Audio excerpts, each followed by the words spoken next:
All right, so Nick Fuentes, as we all know, is a Nazi. He doesn't even really try to hide it. I mean, he debated Alex Jones, and the debate was like, is Hitler good? Alex took the position of no, and he took the position of yes, he was good. So, look, he's a Nazi, plain and simple. But he's also been just an absolute ball coddler of Trump. Just a total fucking taint liquor. Like, he's done the, all hail Trump, we all worship Trump, He's made it seem like there's zero separation between the two of them, and he would do anything for Trump. You've seen the clips. We don't need to get into it. You've seen the clips. It's very clear. Well, perhaps surprisingly here, there's a little bit of a crack in that foundation at the moment. He's not feeling as pro-Trump as he was in the recent past. So let's dive in and then we'll discuss. I know all the people on the Trump team that are with us. I know all the people that are ideologically sympathetic. I know all the people that are on side. They feel exactly the same way as I do. They feel exactly the same way. Many of them are borderline considering quitting politics because of their experience with Trump. And they see that it is the same game that we played in the first term, which is battling the Jews in the White House, battling the neocons. Trump is a neocon. Oh my God. He can't help but just put it all on the Jews. Trump is responsible for his own fucking actions. He has agency. He was president of the United fucking States of America. He can do whatever he wants. He's commander-in-chief. He can do whatever he wants. He chose to increase drone strikes 432%. He chose to stay in Iraq and stay in Afghanistan. He chose to illegally murk Qasem Soleimani, who's a top Iranian commander who was on the ground fighting ISIS. He acted as the Air Force of ISIS when he murked Soleimani. He ripped up the Iran agreement. He tried to coup Venezuela. He says he wants war with Mexico. He armed Saudi Arabia as they did a genocide in Yemen, and then vetoed a bill that would have cut off the weapons to Saudi Arabia. He owns that. He's the guy who did the Abraham Accords and moved the embassy to Jerusalem, which helped lead to October 7th. He did that. He's the guy who's pivoted to the right of Biden on Israel and says Biden's pro-Hamas and Biden's pro-terrorist and Biden abandoned Israel. It's not, he can't help every single time. It's the Jew. Everything's the Jews, according to Nick Fuentes. Everything. And but I love how he brings up, he's going to let us down like the first term. Then why have you been sucking him off since the first term? Every day, fucking hand job central, you and him. What the fuck? Oh my God, this fucking guy. Is the same game that we played in the first term, which is battling the Jews in the White House, battling the neocons, battling the Israel firsters. I think the Groypers are going to withhold the votes. It's going to be a close election. If he can go to the Libertarian convention, then he can give something to the Groypers. If he wants... First of all, he went to the Libertarian convention. That did not go well for him, okay? He got booed a lot. He said a lot of things that most of the room didn't like when he does this whole border shtick. A lot of libertarians are for open borders. He apparently didn't know that. They were booing him over that. And then they had the votes afterward. He got like 6 votes out of 800.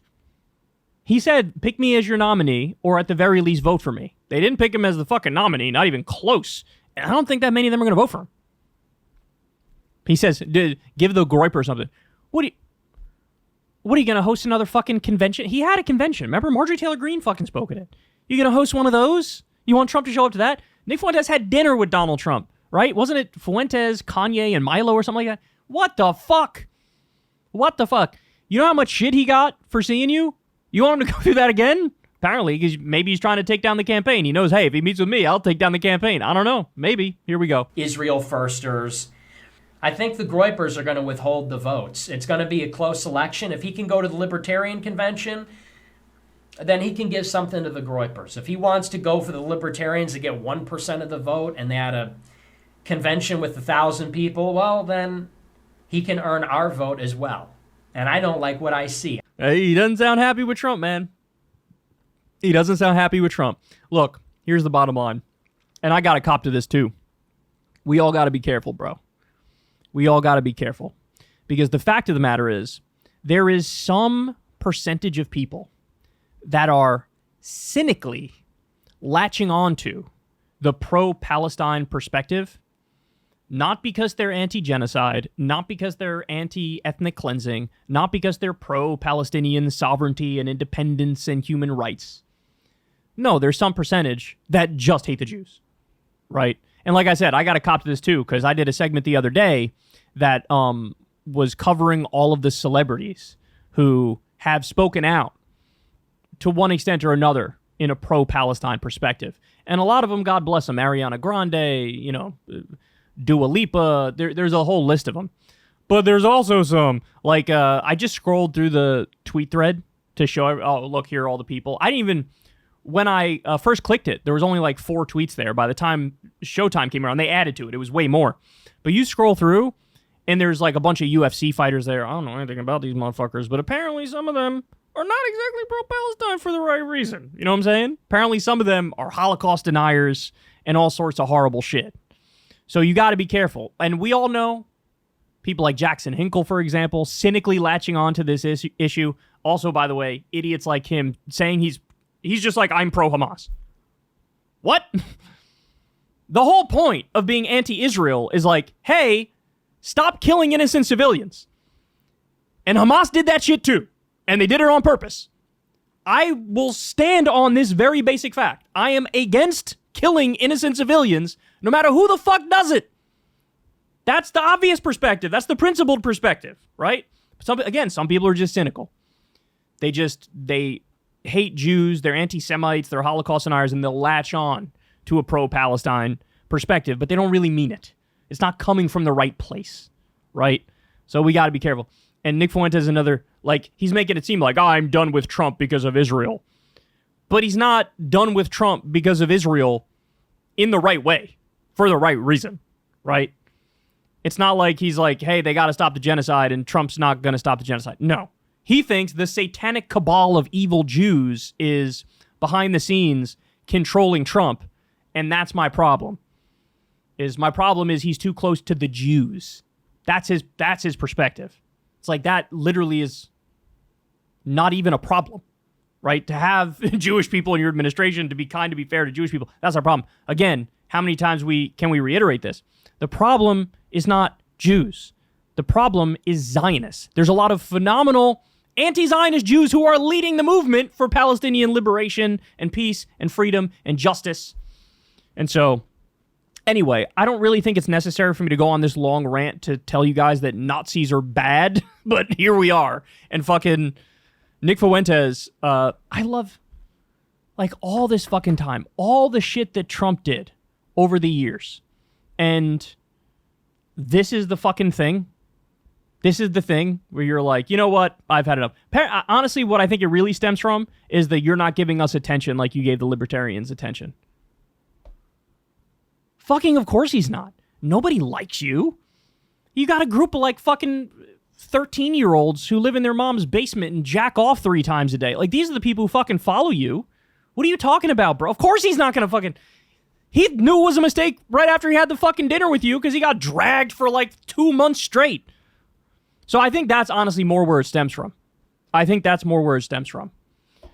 But I love how that's the thing. You're not giving us attention. Oh, is that why you're saying it wasn't the fucking 91 felonies he committed? It wasn't when he said suspend the Constitution, terminate the Constitution?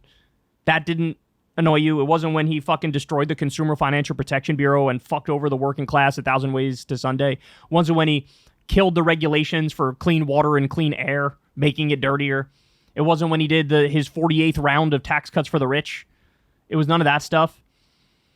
It wasn't when he fucking outsourced hundreds of thousands of jobs after he promised to protect them. It wasn't that was totally fine with him. It wasn't the other 48 warmongering policies. Now it's, oh, you gave the Libertarians some attention, you didn't give us the attention. Now I'm pissed over that. And I'll pretend like it's over Israel. Well, dude, Nick, Sheldon Adelson gave Trump $100 million the last time, and he did it twice. But you've still been jacking Trump off ever since then. What am I missing here? So anyway, a little bit of a fight. It looks like the Groypers and Trump are breaking up. I find that hilarious. Hey y'all, do me a favor and like and subscribe. It helps out big time in the algorithm. Click the bell as well for notifications when videos drop, and watch that video on screen right now. You know you want to.